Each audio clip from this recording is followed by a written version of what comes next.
Good afternoon students.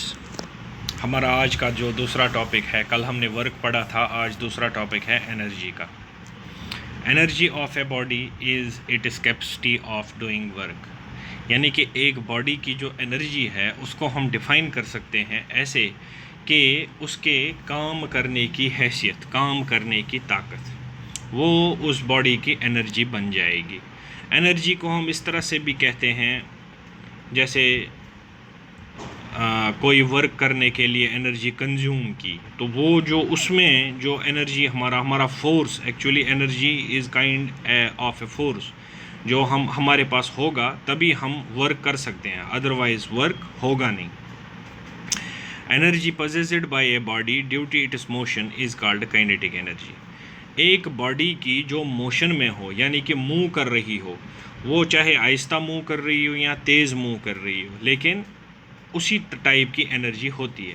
लेकिन movement की जो है, चाहे वो कम हो या तेज़ हो, मूवमेंट की जो एनर्जी है that is called kinetic energy. यानी कि एक एनर्जी जो बॉडी की है उसकी मोशन की वजह से, उसको हम काइनेटिक एनर्जी कहते हैं।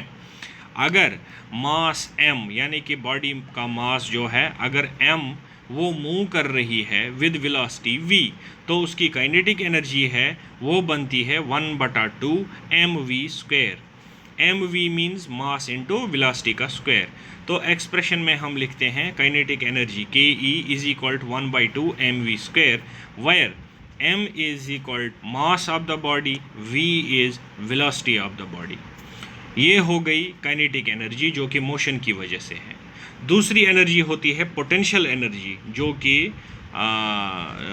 इससे होती है, क्या बोलते हैं उसको, कॉन्फ़िगरेशन या पोजीशन से। उसमें जो कि एनर्जी होती है वो उस बॉडी की मोशन या कॉन्फ़िगरेशन, ये मोशन नहीं होती इसमें पोजीशन होती है कि किस पोजीशन पे है, तो उस हिसाब से उसको हम पोटेंशियल एनर्जी कहते हैं। पोटेंशियल मींस यानी कि पोजीशन और कॉन्फ़िगरेशन का, जो अकॉर्डिंग हम लिखते हैं according to the law of conservation of energy can neither be created nor destroyed but can be transferred from one form to another।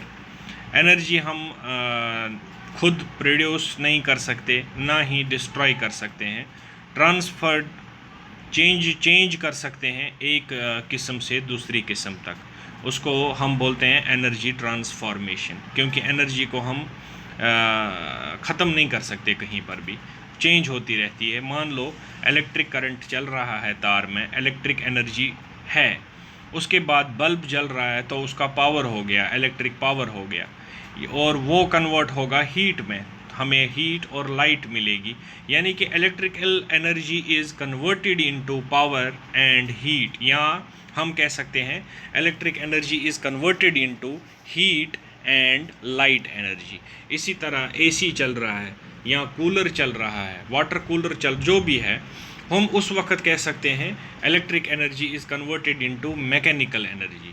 तो हम ये कह सकते हैं कन्वर्शन है, लेकिन हम ऐसा नहीं कह सकते कि एनर्जी को ख़त्म करो या हम एनर्जी को क्रिएट करें, ऐसा नहीं हो सकता है। क्योंकि दो ही चीज़ें होती हैं बॉडी में, या तो वो एक जगह पर पोजीशन में है, कौन सी पोजीशन में है, तो उस वक्त उसकी जो एनर्जी है वो बनेगी पोटेंशियल एनर्जी, और वो बराबर होती है मास इंटू जी इंटू एच, यानी कि पी ई होता है बराबर एम जी एच के। एम होता है मास ऑफ द बॉडी, जी होता है एक्सेलरेशन ड्यू टू ग्रेविटी में वो कितना है वज़न में है ज़मीन के साथ, और एच यानी कि ज़मीन ग्राउंड लेवल से कितनी हाइट पर है, वो हो गया वो पोजीशन। दूसरा है एनर्जी, अगर बॉडी की मूवमेंट हो रही है तो उसका होता है काइनेटिक एनर्जी। अब बॉडी अगर ग्राउंड से हम ऊपर तक थोड़ा हाइट पे ले जाएं, तो जब तक हम उसको ले जा रहे हैं तब तक उसकी काइनेटिक एनर्जी होती है, क्योंकि वो मूवमेंट कर रहा है।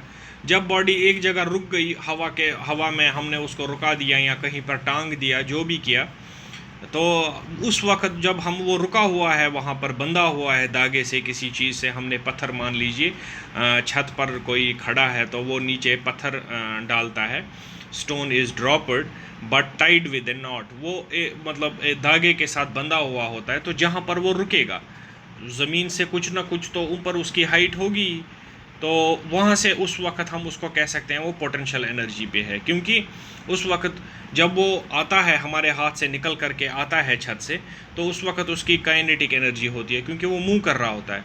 फिर जब एक जगह वो रुका हुआ आता है तो वही काइनेटिक एनर्जी है जो है वो पोटेंशियल एनर्जी में चेंज हो जाती है। ठीक, इसके बाद हम देखते हैं power. Power is defined as the rate of doing work. देखो, एनर्जी हमने अभी पढ़ा तो उसमें भी हमने देखा एनर्जी वो कैपेसिटी है जबकि हम काम कर सकें कोई, वो काम जो है वो कितनी देर में हुआ उसको हम बोलते हैं पावर। क्योंकि अदरवाइज़ अगर हम ऐसे कहें एनर्जी का मतलब भी ताकत, पावर का मतलब भी ताकत, तो वो अच्छा डिस्टिंग्विश नहीं बनता है, अच्छी डिफरेंस नहीं बनती है। लेकिन अगर हम ऐसे समझाएं कि एक बेंच है हमारे पास क्लास में, तो उसमें क्या है, वो बेंच अगर हम कहेंगे हमें इसको मूव करवाना है अपने कंधे पर रख के या अपने सिर पे या अपने हाथों पे, जैसे भी कोई बंदा उठा सके, तो हम कहेंगे कि टीचर होगा क्लास में, तो या मैं ही होऊंगा, तो मैं कहूँगा कि मैं इस बेंच को उठाकर ले जा सकता हूँ हमारी हायर सेकेंडरी की गेट तक। तो जब अगर मैं वो ले जा सकता हूँ, दैट मीन्स मेरे में एनर्जी है। और बच्चों में से किसी को खड़ा करेंगे, वो बोलेगा हाँ मैं भी ले जा सकता हूँ, तो वो भी ले जा सकता है। इट मीन्स उसके बच्चे के अंदर भी एनर्जी है।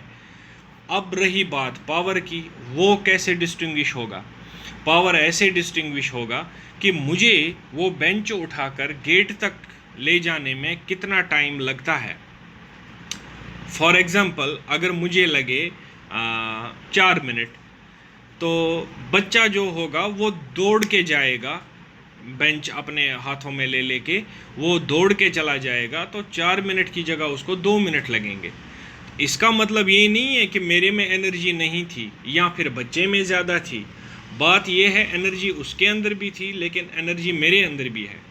लेकिन फ़र्क ये आता है मेरे पास पावर कम है, उसके पास पावर ज़्यादा है, क्योंकि उसने टाइम कम कंज्यूम किया।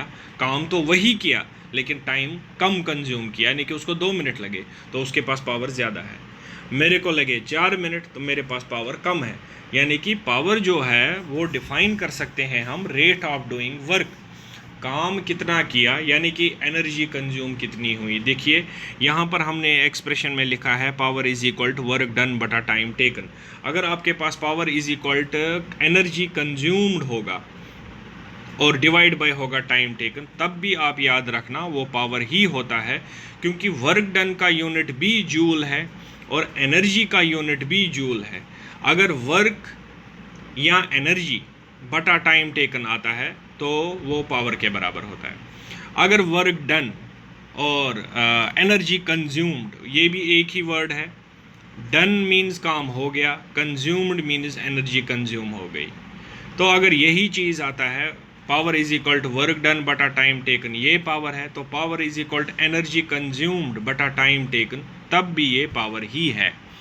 और एसआई यूनिट जो स्टैंडर्ड इंटरनेशनल यूनिट है पावर का, दैट इज़ वाट।